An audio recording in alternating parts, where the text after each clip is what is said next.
What is up everyone, Blazeerious here and welcome to my spring anime of 2023 tier list, where as all tier lists I go over every single anime that has aired in spring of 2023 and rate them. Let's go.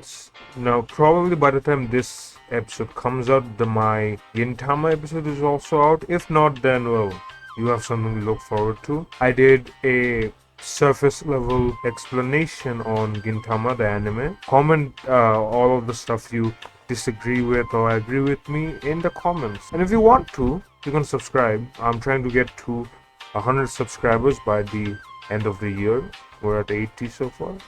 So yeah. Anyways, let's begin. First off, we have Galaxy Next Door. I just finished watching episode 11 out of 12 of it, like a half an hour ago. And the story is, well, your typical rom-com. So the girl, I forgot her name, she comes from an island where she and her mother are called star people because they have magical twigs stuck in their asses. No, literally stuck in their backsides, and whoever touches them is linked to them in a romantic way. So she comes to the mainland because her grandma collected a shit ton of manga and she loved manga and the ways manga portrayed love and stuff. So she came to the mainland to practice writing manga, and on the way fell in love with our main character Kuga-san. It is a good anime, but it's very much like your trashy romance comedy shows.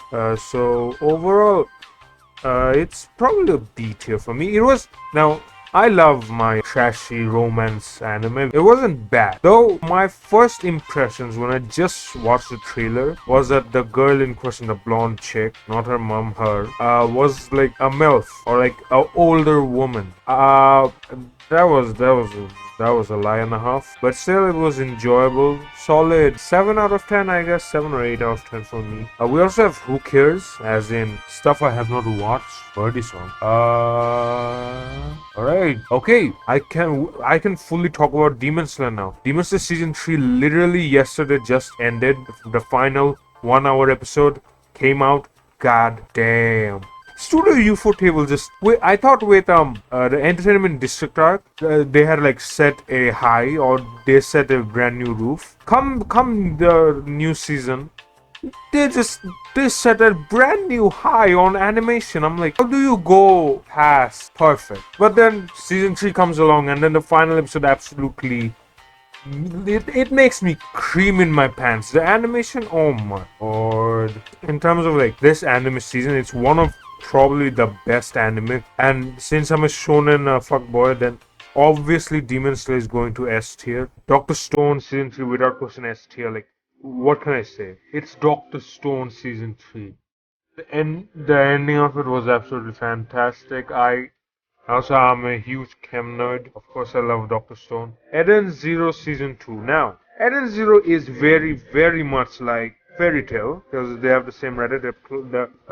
A lot of things is the same, even fan service. Fan service is 1:1 identical to Fairy Tail. The way they show the animation, not the characters.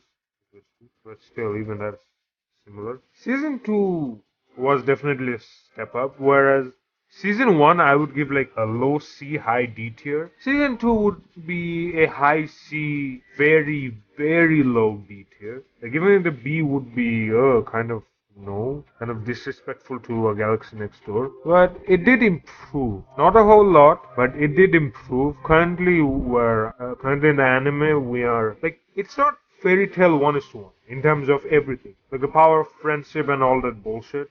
It's not 100% like that, so I guess that's something.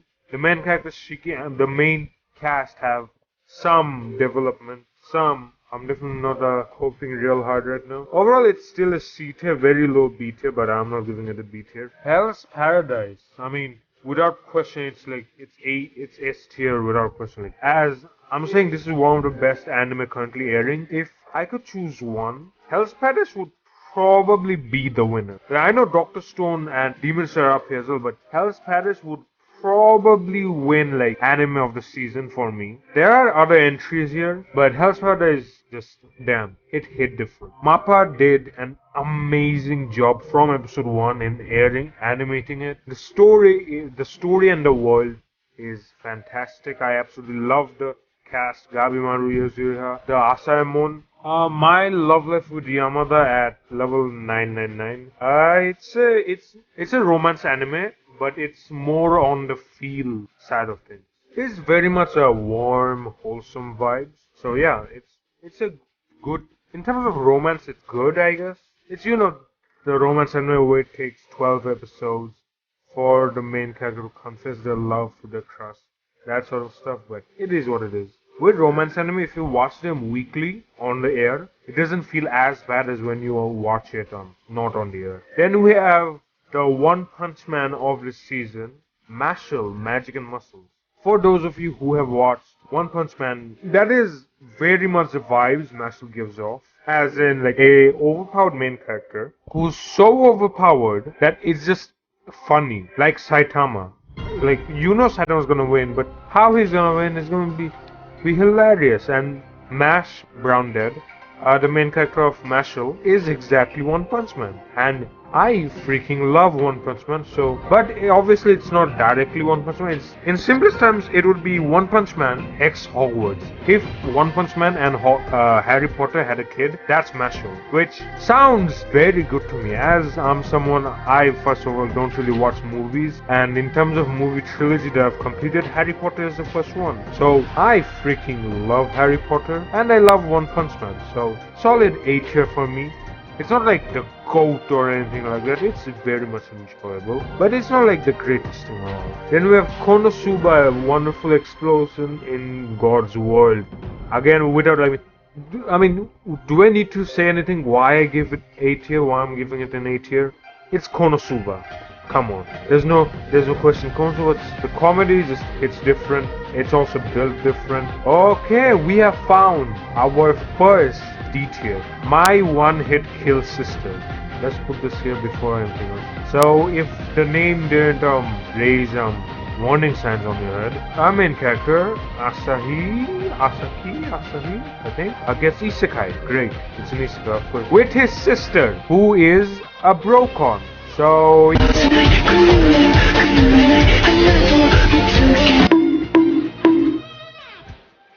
yeah, and it's an isekai world where sibling love doesn't get the bonkham. So if you've watched the MILF Isekai, you sick fuck. Not everything has to be so goddamn horny with you.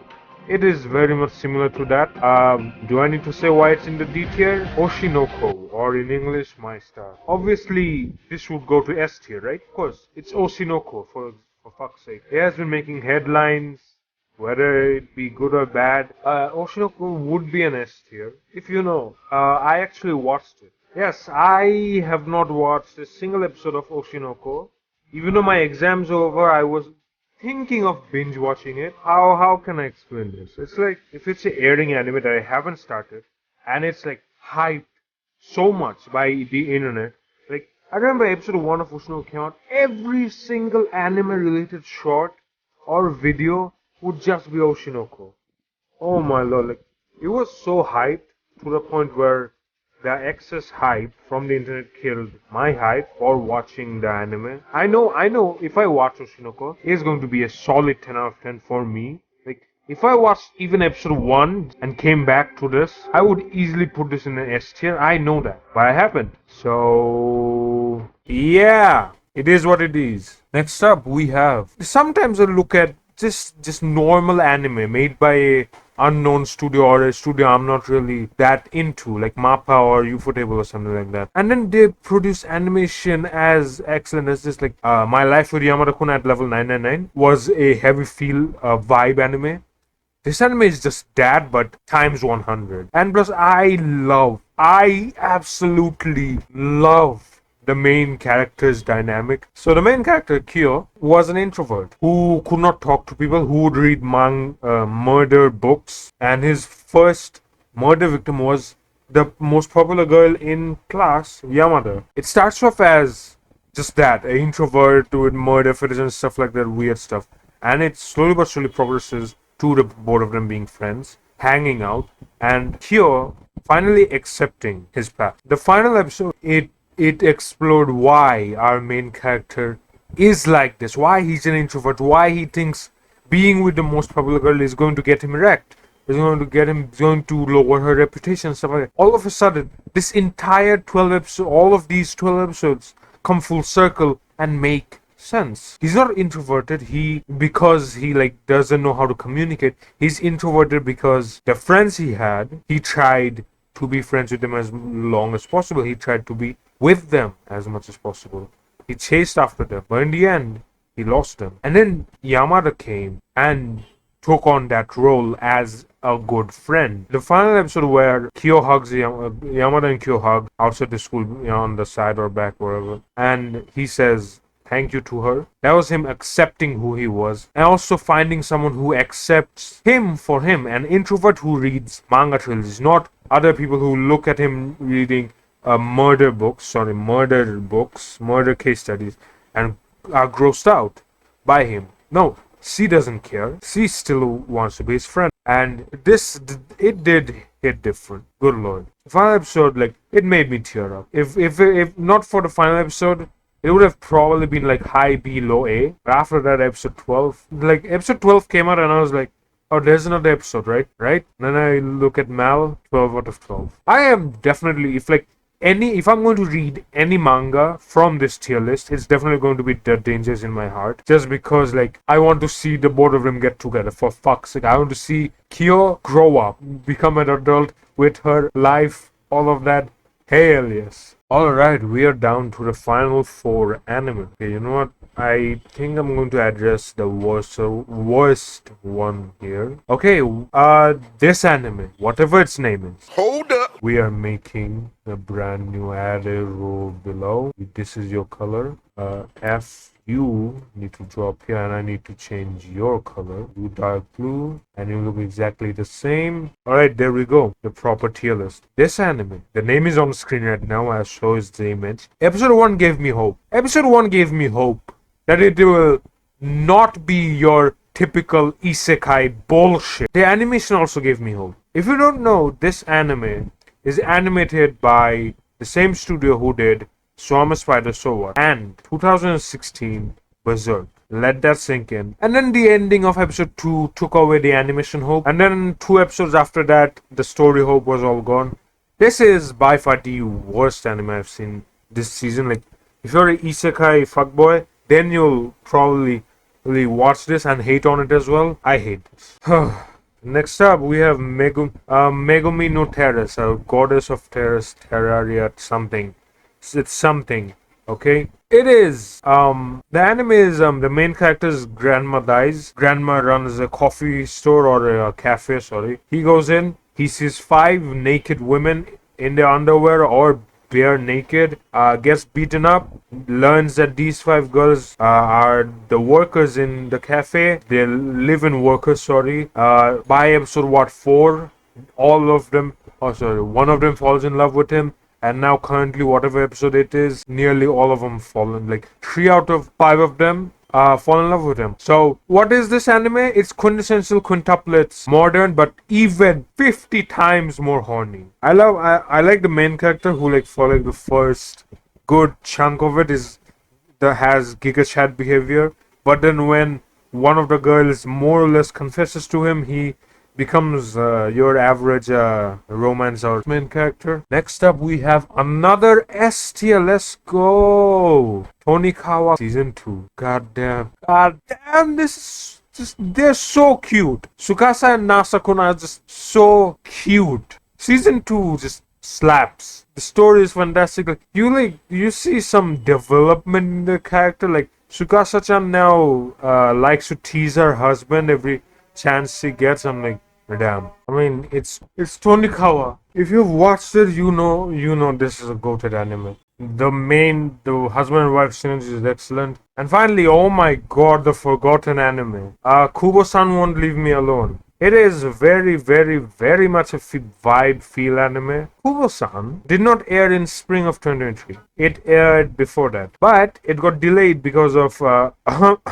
and only had 6 episodes at the time. So during spring of 2023, the final 6 episodes came out. Overall, it's a solid B. This is my final ranking of all the anime that aired in spring of 2023. Make sure to let me know what you agree with, what you don't agree with. Comment down below. Subscribe to our channel, and as always, I'll see you all in the next one. Adios.